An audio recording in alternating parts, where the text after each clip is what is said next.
تو اللہ کے اچھے اچھے ناموں کے ساتھ اللہ تعالیٰ سے مانگنا چاہیے۔ اگر رب الجلال بہت شدید العقاب ہے، سزا دینے والا ہے، تو میں ڈروں اس سے۔ دعا مانگنا بھی ہوتا ہے، دعا تعریفیں کرنا بھی ہوتا ہے۔ مجھے حیا آتی اس بات سے کہ اس کے خالی ہاتھ واپس کروں، اور چمٹ کر مانگنا بھی اللہ تعالیٰ سے یہ ادب کا حصہ ہے۔ آپ کی ہر دعا کسی نہ کسی کھاتے میں ضرور جا رہی ہے۔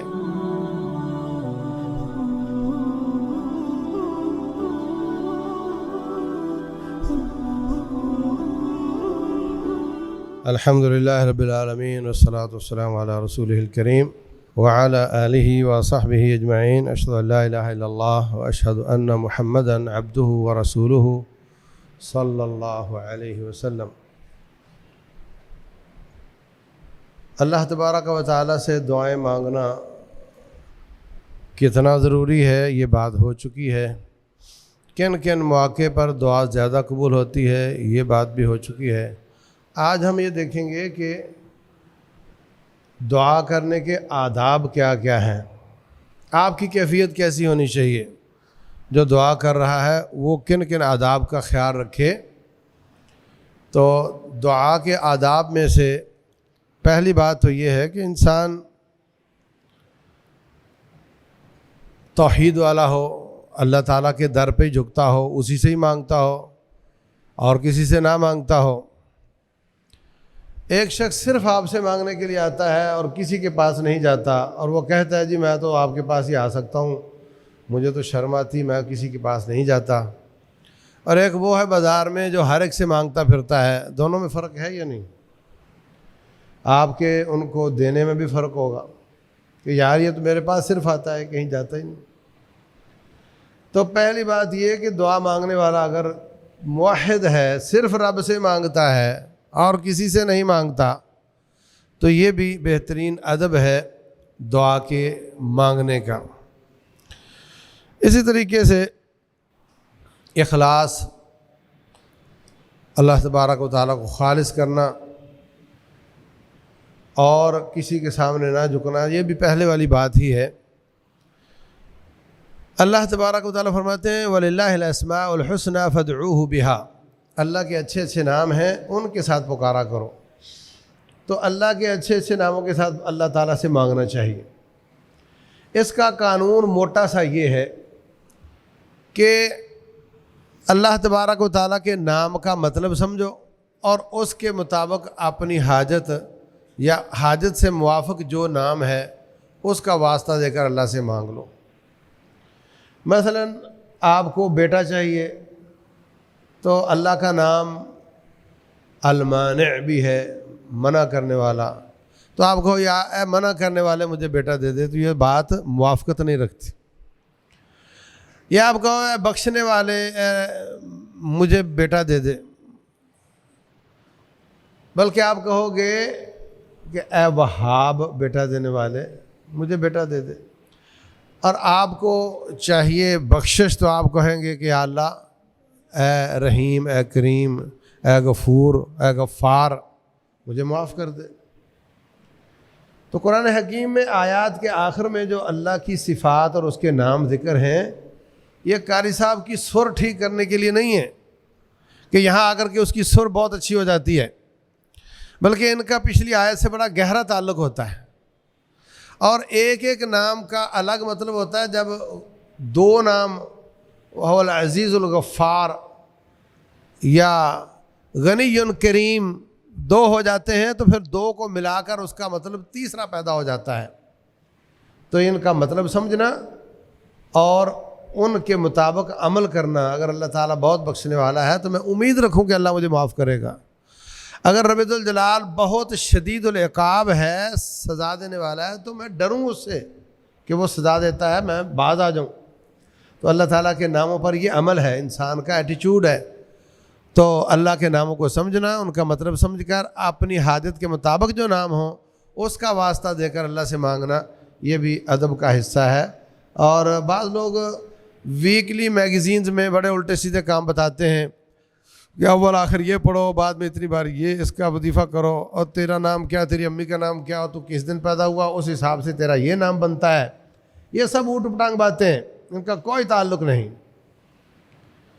تو یہ بھی اللہ تعالیٰ کے دعا، اللہ تعالیٰ سے دعا کرنے کا ایک ادب ہے، اور یہی اللہ تعالیٰ کی ثنا بھی ہے۔ اللہ کے تمام صفاتی نام اس کی ثنا ہے۔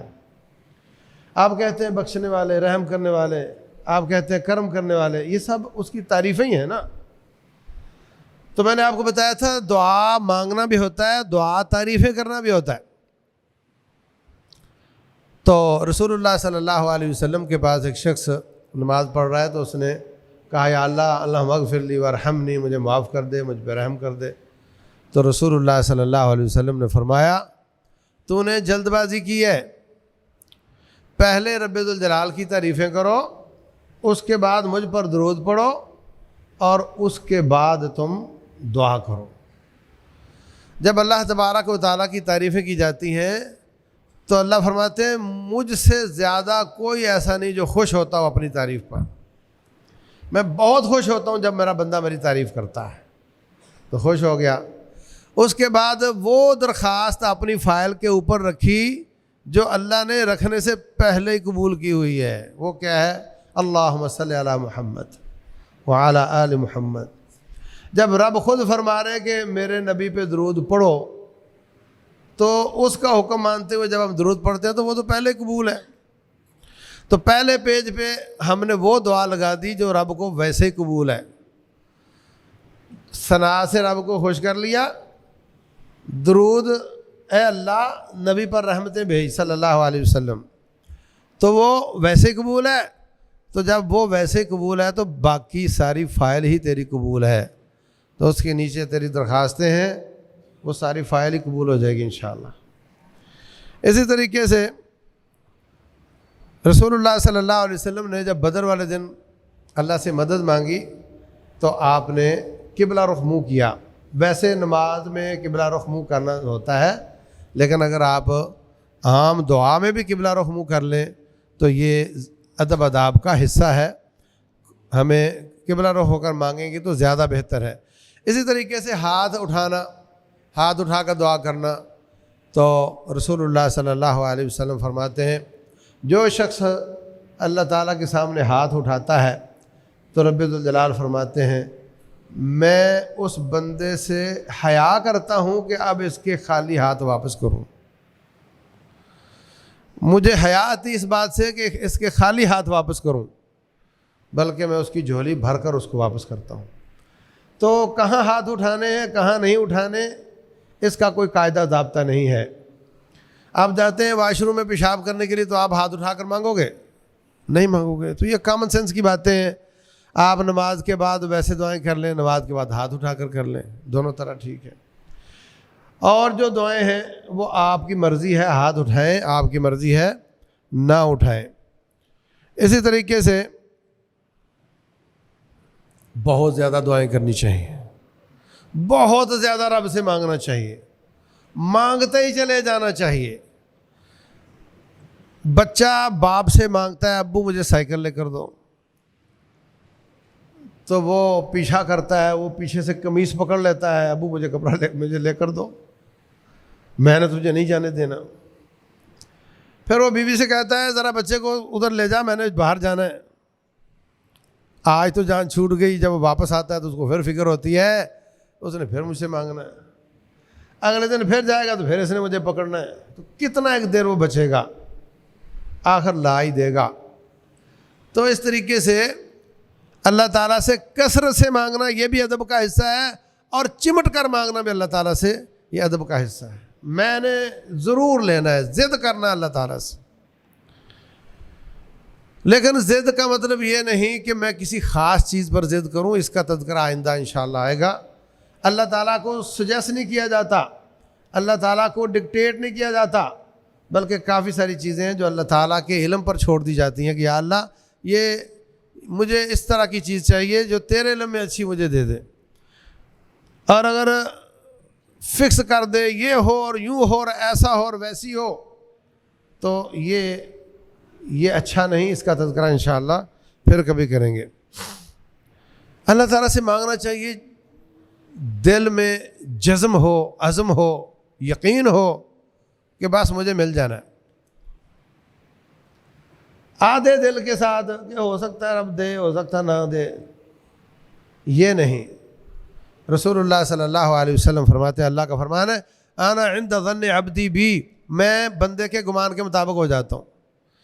وہ یہ سمجھتا ہے کہ اللہ نے ضرور دینا ہے تو میں نے ضرور دینا ہے، وہ یہ سمجھتا ہے کہ وہ پتہ نہیں دینا ہے کہ نہیں دینا، تو پھر میں بھی کہتا ہوں دینا ہے یا نہیں دینا۔ دوسری بات یہ کہ یہ کہے کہ یا اللہ اغفر لی ان شئت، یا مجھے کوئی چیز دے دے اگر تو چاہے، اگر تو چاہے، مطلب یہ کہ کام تو بہت مشکل ہے اور میں کہوں ضرور دے، پھر تیرے سے ہو نا، ہاں تو اگر تو، میں تھوڑی گنجائش رکھ رہا ہوں کہ اگر تو چاہتا ہے تو ایسا کر لے۔ نبی صلی اللہ علیہ وسلم نے ایسی دعا کرنے سے منع فرمایا۔ فرمایا فلیعزم المسألہ، وہ جزم کے ساتھ مانگے یا اللہ مجھے دے، فإن اللہ لا مکرہ لہ، اللہ کو کوئی مجبور نہیں کر سکتا کہ تم سمجھو کہ تیری بات سے وہ مجبور ہو جائے گا، دینا اس نے مرضی سے ہی ہے، لیکن تو جزم کے ساتھ مانگ، پختگی کے ساتھ چمٹ کر مانگ۔ اسی طریقے سے ایک ادب یہ بھی ہے کہ گڑ گڑائے روئے، بل کے اللہ تعالیٰ سے مانگے، بار بار مانگے، مانگتا چلا جائے۔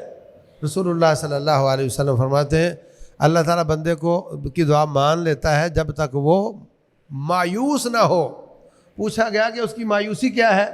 فرمایا دعا کو چھوڑ دینا، دعا کو چھوڑ دینا اس کی مایوسی ہے۔ آپ کی ہر دعا کسی نہ کسی کھاتے میں ضرور جا رہی ہے، لیکن یاد رکھو اللہ تعالیٰ دعا قبول کرنے کے اس کے کئی انداز ہیں، اس کا تذکرہ بھی انشاءاللہ آگے جا کر ہم بیان کریں گے آئندہ انشاءاللہ۔ رسول اللہ صلی اللہ علیہ وسلم 3 دفعہ دعائیں مانگتے تھے، ایک چیز مانگی پھر وہی چیز مانگی، وہ پھر وہی چیز مانگی، تو تکرار کے ساتھ دعا کرنا یہ بھی ادب کا حصہ ہے۔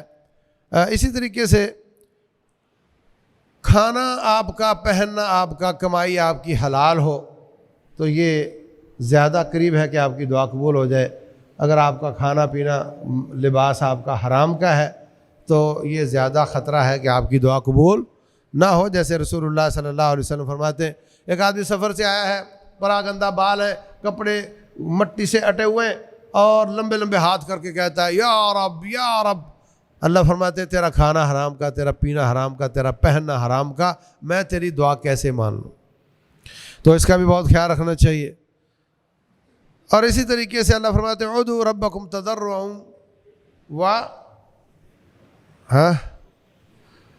تو خفیہ طریقے سے مانگنا، اذ نادى ربہ نداء خفیہ،